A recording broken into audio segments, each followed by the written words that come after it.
Hello दोस्तों, कैसे हैं आप सब। पता है आज ये जा रहा हूँ एक गैरेज में, रेजिस्टर गैरेज।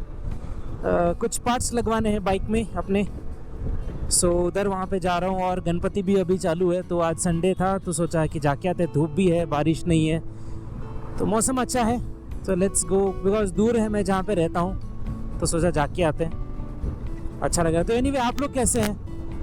आज सुबह की पता एक बात है, मैं इंस्टाग्राम में देख रहा था। One of a very popular blogger है या बाइकर है वो नहीं पता, मतलब वन ऑफ द लेडी जो बाइक वगैरह चलाते हैं और बहुत सारा टूर वगैरह किया, and she is way too popular. तो वो वहाँ पे बता रहे थे कि कैसे उनका भी हेल्थ ख़राब है, बिकॉज ऑफ दैट वो अपने हेल्थ पे उतना, मतलब बिकॉज हेल्थ ख़राब है तो बाइक राइडिंग उतना वगैरह वहाँ पे नहीं हो पा रहा है। और ऐसे और 2-3 किस्से भी सुने मैंने, जहाँ पे वन ऑफ द बाइकर जो लद्दाख वहाँ पे गए थे, तो वो उनका तबीयत वहाँ पे ख़राब हो गया था। व्हाट हैपेंस ना, व्हाट आई हैव सीन अभी, बिकॉज मैं बाई प्रोफेशन से आईटी में तो जॉब करता ही हूँ, प्लस साइड बाय साइड में लोगों को हेल्थ ही कैसे अच्छा रखना है, मतलब हेल्थ कैसे अच्छा रखना है उसके बारे में वहाँ पे बताता हूँ। One of the things what I have seen, अभी ये मैं 2015 से कर रहा हूँ, कि हेल्थ एक ऐसा चीज़ है ना, आप रिगार्डलेस ऑफ योर प्रोफेशन आपको वहाँ पे ध्यान देना ही पड़ता है, चाहे आप वहाँ पे कुछ भी वहाँ पे कर रहे हैं। आप एक नॉर्मल आईटी में जॉब कर रहे हैं या आप स्पोर्ट्स एथलीट हैं, आपके गोल्स के हिसाब से आपका जो हेल्थ को ना ध्यान देना बहुत ज़्यादा वहाँ पे ज़रूरी है। And it's really crucial, you know.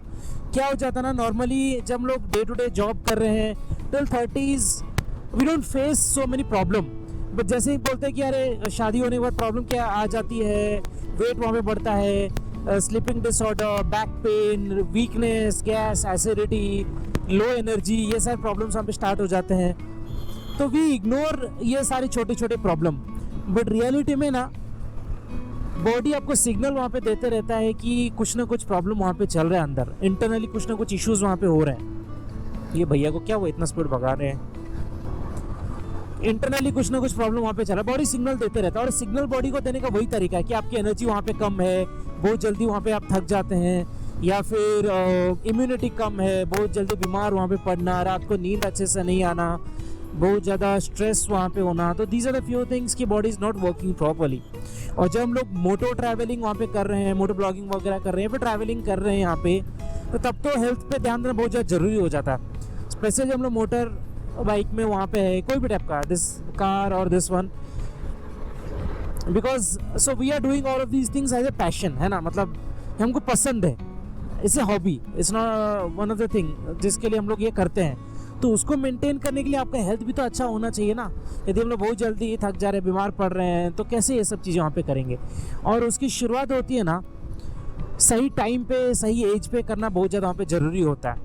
We can not से कि हाँ मैंने बाइक वहाँ पे बहुत चलाया है तो मेरा एक्सरसाइज वहाँ पे हो गया। No, that's a huge misconception, या फिर उसे बोलने की बातें हैं।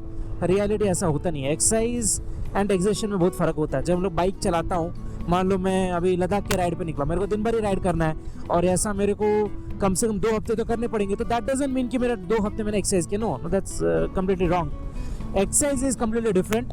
आपका एक्सर्शन काफ़ी अलग होता है। घर का काम करके आप एक्सरसाइज उसको नहीं बोल सकते, है ना। सिमिलरली यदि हम मोटर ट्रैवलिंग कर रहे हैं, वी कैन नॉट टेल कि हम लोग बहुत ज़्यादा एक्टिव है। नो, हम लोग बैठे हैं दिन भर, हमारा बम सामने रखा हुआ है एक ही जगह पे, और ऐसे मेजर कुछ कर नहीं रहे, गाड़ी चला रहे हैं, हमारा ब्रेन मेजरली वहाँ पे काम कर रहा है। और कुछ दिनों बाद तो आपका ब्रेन बोलते हैं ना ऑटोमेटिक मोड पे जाते हैं, जहाँ पे उसको सोचने की भी जरूरत नहीं पड़ती, ऑटोमेटिकली सब चीज़ें वहाँ पे हैंडल कर। That is how smart our brain is. But reality क्या है, हमको अपने बॉडी का टेक केयर करना जरूरी है। तो सबसे पहला वहाँ पे क्या आता है ना, बाकी दिन जब हम लोग ट्रैवलिंग कर रहे हैं दैट्स फाइन, बट बाकी दिन जब हम लोग ट्रैवलिंग नहीं कर रहे हैं ना, we have to make sure कि हम लोग अपने बॉडी को प्रॉपर न्यूट्रिशन दे रहे हैं, जो सबसे क्रूशियल है भाई। मतलब कितना भी मैं बोलूँ ना, उसको नज़रअंदाज हम लोग नहीं कर सकते। हाँ, ट्रैवलिंग भी पॉसिबल नहीं होता है हमेशा, मेरे को भी नहीं होता है, बट जब हम लोग ट्रैवलिंग नहीं कर रहे हैं डे टू डे में ना, हमको अपने न्यूट्रिशन इंटेक पे तो ध्यान देना जरूरी है। एंड व्हेन आई से न्यूट्रिशन इंटेक, यदि आप अबव 30 है ना, तो आई वुड श्योरली रेकमेंड कि आपको आपके बॉडी के नीड के हिसाब से सप्लीमेंटेशन तो ऐड करना ही चाहिए अपने डाइट में, तो उसमें कोई ख़राबी नहीं है। अभी जैसे बहुत सारे यूट्यूबर्स उसको जिस तरीके से प्रमोट वहाँ पे करते हैं ना, पहले तो एक ब्रांड को बुरा दिखाएंगे, फिर बाद में अपने प्रोडक्ट वहाँ पे बेचना चालू करते हैं, वैसा करते हैं। बट रियलिटी में ना, if you talk to a well pronounced doctor या हेल्थ कंसल्टेंट या फिर हेल्थ कोच, लाइक जैसे if you talk to Luke Cutuno या फिर doctor Pal, they also agree कि सप्लीमेंटेशन इज एक्चुअली नीडेड। चाहे आप प्रोटीन सप्लीमेंट ले रहे हो अपनी नीड के हिसाब से, या विटामिन डी हो गया, B12 हो गया, आयरन हो गया, magnesium, calcium, these are the few thing जो हर एक इंसान की डेली नीड है। जैसे अभी हम लोग लंबा चौड़ा राइड वहाँ पे करते हैं, तो वो कैल्शियम रहता है प्रॉपरली हमारे बॉडी में जाता रहेगा ना, तो बोन्स वगैरह स्ट्रांग रहते हैं, प्रोटीन रहता है तो मसल्स वहाँ पे स्ट्रांग रहेंगे, जॉइंट्स वगैरह अच्छे रखने के लिए भी ग्लूटामाइन करके रहता है वो वहाँ पे चाहिए, और उसके साथ हमारे मसल्स भी उसके स्ट्रांग रहने चाहिए। व्हेन आई से कि मसल स्ट्रांग होने चाहिए, that means there are two type of muscles. एक होता है जो हम लोग डेवलप करते हैं बाई वर्कआउट, एक होता है डिफॉल्ट मसल। उसको मेंटेन करने के लिए एक बेसिक आपके बॉडी में ना प्रोटीन इनटेक तो जाना ही चाहिए, लाइक मिनिमम 60-70 ग्राम प्रोटीन आपको तो I would surely recommend everyone. मैं अपने मोस्टली सारे क्लाइंट्स को वही बताता हूँ, और जो लोग फॉलो करते हैं उनका अच्छा रिजल्ट भी आता है। और ये this is not a short term thing कि हाँ मैं अभी 1-2 महीने वहाँ पे ले रहा हूँ, बाद में जब मेरा हो जाएगा मैं बंद वहाँ पे कर दूंगा। No, that doesn't how it works, because हमारा बॉडी दिन भर यूज़ करता है। इसलिए कि मैंने एक बार पेट्रोल डाला लिया, मेरी गाड़ी हमेशा ही अच्छी रहेगी, वैसा नहीं होता है। आपको हर रोज़ गाड़ी में पेट्रोल डालना पड़ता है ना, उसी तरीके जैसे हम खाना डालते हैं अपने बॉडी में, उसी तरीके से बॉडी को भी वो सप्लीमेंट प्रॉपर सही तरीके से देना जरूरी है, सो दैट उसकी जो न्यूट्रिशन रिक्वायरमेंट है ना वो वहाँ पे पूरी रहे।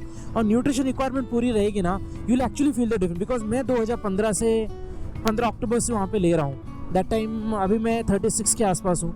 2015 से वहाँ पे I have seen that difference. I have seen, मैं अपने आप को जब मेरे एज के जब दोस्तों को वहाँ पे बैठता हूँ ना, वो लोग बोलते कि मतलब वो खुद बोलते हैं कि आप लगते नहीं हो कि आप 36 के आसपास के वहाँ पे हो।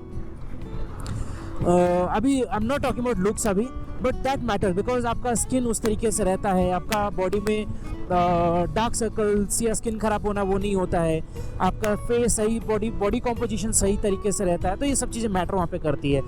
तो न्यूट्रिशन पे ध्यान देना बहुत ज़्यादा है। Second is doing physical activity, इसको भी नज़रअंदाज नहीं कर सकते, दोनों बहुत ज़्यादा जरूरी है। मतलब मेक श्योर कि आपका प्रॉपर फिजिकल एक्टिविटी हो रहा है, proper physical activity, either you are doing running, walking, या फिर आप क्या बोलिए तो जिम वहाँ पे आप जा रहे हैं, सम और other type of physical activity अच्छे क्वालिटी का आपको हो रहा है। आप यदि रनिंग कर रहे हैं, वेल एंड गुड, तो ये हफ्ते में 1 दिन आप जिम, 1 से 2 दिन आप जिम लगाइए, या घर में फिजिकल एक्टिविटी वहाँ पे आप करिए, कोई ना कोई टाइप का तो ज़रूरी है दोस्तों। मैं ये नहीं बोलूँगा कि नहीं है, आप सिर्फ रनिंग करके छोड़ दोगे तो नहीं, वैसा नहीं होगा। ओवरऑल ध्यान देना बहुत ज़्यादा वहाँ पे ज़रूरी है। तो आप फिजिकल एक्टिविटी करते हैं तो आपके जॉइंट्स वगैरह अच्छे से रहते हैं, स्ट्रेचिंग वहाँ पे करना ज़रूरी है बहुत ज़्यादा, क्योंकि एज के साथ जैसे जैसे आपके मसल्स वहाँ पे स्टिफ होते हैं ना, तो उनको रिलैक्स करने के लिए stretching is one of the good thing, जो बहुत ज़्यादा हेल्पफुल रहता है, इफेक्टिव रहता है ना, तो वो कर सकते हो। योगा वगैरह भी इज़ मोर इफेक्टिव। तो ये सारी चीज़ें ना बहुत ज़्यादा वहाँ पे ज़रूरी है, एंड वो सब चीज़ें हम लोग करेंगे ना, मतलब taking care of A nutrition, water intake, yes, hydration, water intake, hydration, workout, sleep, ये सब चीज़ें ध्यान देंगे ना, हम लोग बहुत सारी चीज़ें लॉन्ग टर्म के लिए वहाँ पे कर सकते हैं। जो भी हमारे गोल्स हैं ना, उसको हमारे लाइफ के इजीली अचीव कर पाएंगे। नहीं तो फिर एक ही लाइफ है, बोलते हैं ना लोग, एक ही लाइफ है तो एंजॉय करो। एंजॉय करने के लिए बॉडी भी वहाँ पे सपोर्ट आपको देना चाहिए ना, तो उसके लिए ये सब चीज़ें में भी आपको टाइम वहाँ पे निकालना चाहिए। The way we take out time, हमारे बाइक के साथ, मान लीजिए आप बाइक लेते हैं और आप उसका सर्विसिंग नहीं करेंगे, बोलेंगे क्या ही ज़रूरत है सर्विसिंग करने की, तो बाइक तो चलेगी नहीं ना ज़्यादा दिन, लेकिन आप सर्विसिंग टाइम टू टाइम करते रहेंगे तो बाइक चलेगी।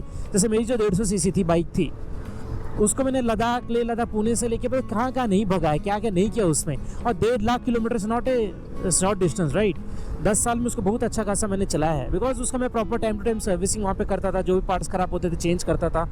That is the need of time, मतलब समय के साथ चीज़ें खराब होती है, हमारा same thing applies to our body also, तो उसके लिए ध्यान देना बहुत ज़्यादा वहाँ पे ज़रूरी है। तो आपको ये सब चीज़ें, वर्कआउट, प्रॉपर हाइड्रेशन के लिए जैसे ORS वगैरह आप ले सकते हैं, या फिर कोई भी इलेक्ट्रोलाइट पाउडर वगैरह आप ऐड करते हैं तो वो भी इफेक्टिव वहाँ पे रहता है। सॉल्ट जो लॉस होते हैं हमारे राइडिंग के टाइम, वो रिप्लेनिश होते हैं। सप्लीमेंटेशन, जैसे मैं कभी कभी ट्राई करता हूँ कैरी करने के लिए अपने मल्टीविटामिन्स, कैल्शियम, और यदि प्रोटीन कैरी कर सकूँ छोटा मोटा डिस्टेंस के लिए, तो that is well and good. तो ऑप्शंस वहाँ पे रहते हैं। तो उस तरीके से आई डू। तो आई वुड श्योरली रिकमेंड कि आप लोग भी थोड़ा ध्यान दीजिए वहाँ पे, सो दैट आपका भी हेल्थ वहाँ पे अच्छे से रहे। एंड फिर हम लोग मिलते रहेंगे कभी ना कभी एक राइड में, कभी ना कभी कोई ट्रैवल में, ठीक है। सो टिल देन गाइस, सो ये वीडियो इतने तक ही था। आप लोग एंजॉय करिए, stay safe, keep travelling, keep enjoying, bye bye, take care, मिलते हैं।